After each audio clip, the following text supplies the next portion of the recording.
Nous savons que choisir n'est pas si facile. On dit bien que trop de choix, tue le choix, non? Alors que dire d'une adolescente, d'un lycéen devant faire des choix pour son orientation après le baccalauréat? Professeur principal de première sciences et technologies de la santé et du social depuis 10 ans, je suis confrontée à ce dilemme rentrée après rentrée.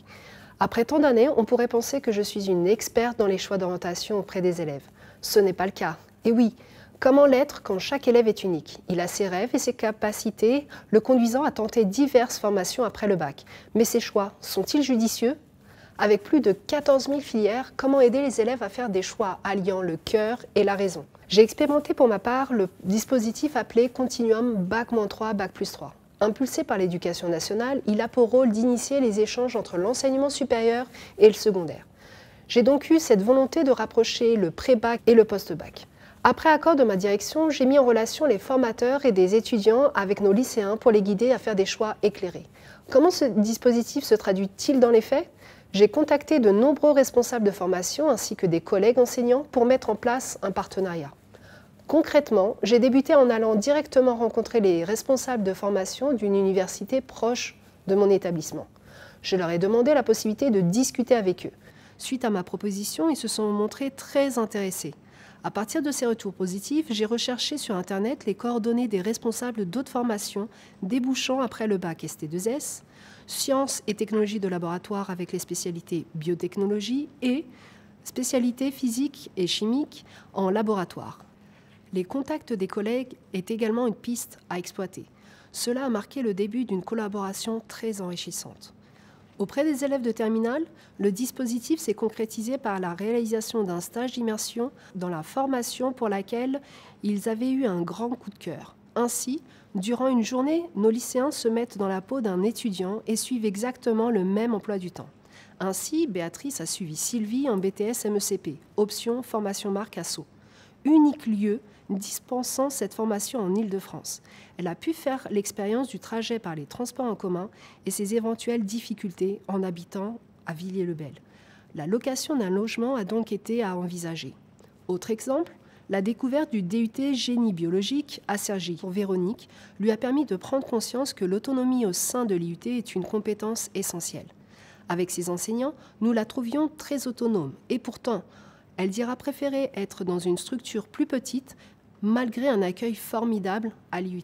Anne a découvert les études de médecine. Elle persiste dans son choix d'orientation malgré les nombreux conseils de ses enseignants. Cette journée lui a permis de se rendre compte du niveau de difficulté. J'ai parallèlement mis en place le forum santé, sociale et des laboratoires dans le but de faire découvrir de nombreuses formations proposées par des établissements partenaires. Ce dispositif a lieu sur un temps scolaire banalisé pour les élèves de première et de terminale. Ces derniers pourront découvrir près de chez eux et de manière individualisée les formations auxquelles ils n'avaient pas pensé. Pour les élèves de première, il s'agit de se projeter sur des orientations et de permettre de mûrir leur choix. Par ailleurs, j'utilise également les ressources Trouve ta voie. Une de mes séances favorites est celle que j'ai nommée « L'orientation, ça se travaille maintenant ». Je demande aux élèves de travailler par groupe de 3 pour visualiser 3 vidéos. Le visionnage de la vidéo de la première aux études supérieures, je me voyais déjà, permet de réaliser un brainstorming de tous les événements importants de la classe de première jusqu'à l'enseignement supérieur. À partir de là, les élèves pourront compléter une frise chronologique et placer les dates importantes comme les épreuves du baccalauréat, l'inscription aux épreuves, journée porte ouverte, les salons étudiants, forums santé sociale et des laboratoires, les stages d'immersion et bien d'autres. En ce qui concerne les vidéos Objectif zéro regret et le dossier côté jury, elles permettent d'entrer dans la peau d'un membre de jury de sélection des dossiers Parcoursup.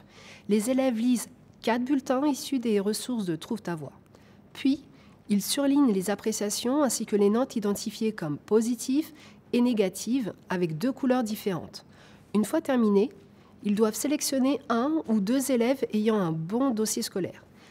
De cette manière, ils mettent en évidence les éléments favorables et ou rédhibitoires d'un dossier scolaire sur une fiche bilan. Ces types d'activités conduisent l'élève à changer de posture, de regard vis-à-vis de sa scolarité et son orientation.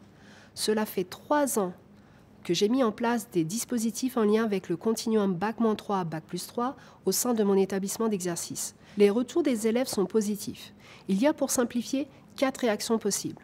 Premièrement, soit l'élève est conforté dans son choix de cœur, car il se projette et présente les capacités et compétences pour y arriver. C'est le cas de Michel, très motivée dans l'obtention de son baccalauréat afin d'entrer en BTS SP3S. Elle est désormais en réussite et a reçu des félicitations à chaque trimestre. Soit l'élève trouve que son choix initial est totalement à l'opposé de la réalité qu'il découvre et dans ce cas-là, il exploite ses autres vœux d'orientation. C'est le cas de Claire qui a découvert la licence SSS qui ne lui convenait pas du tout pour de multiples raisons. Besoin d'être dans une structure plus réduite, des représentations fantasmées sur la formation et bien d'autres. Elle a postulé pour une formation de préparateur en pharmacie.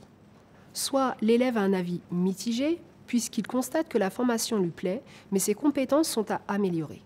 Dans ce cas, les professeurs principaux l'encouragent pour qu'il se donne les moyens de réussir. Cela se concrétise par de nombreux échanges avec l'intéressé et sa famille.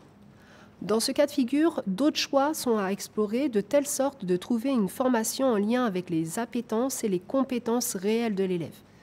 Enfin, l'élève a un avis partagé sur une formation et postule pour d'autres formations. C'est le cas de Fatoumata, qui a découvert le DUT Chimie. Avec ses capacités, elle a postulé à Polytechnique et a été reçue. Comme j'ai eu l'occasion de le dire, Trouve ta voie est une pépite faite de ressources exploitables par les professeurs principaux de collège et de lycée. Vous pouvez les exploiter telles quelles ou vous les approprier comme nous avons pu le faire, Peggy au collège, Philippe en lycée général ou moi en lycée technologique. Il s'agit donc d'une base vous montrant les champs des possibles.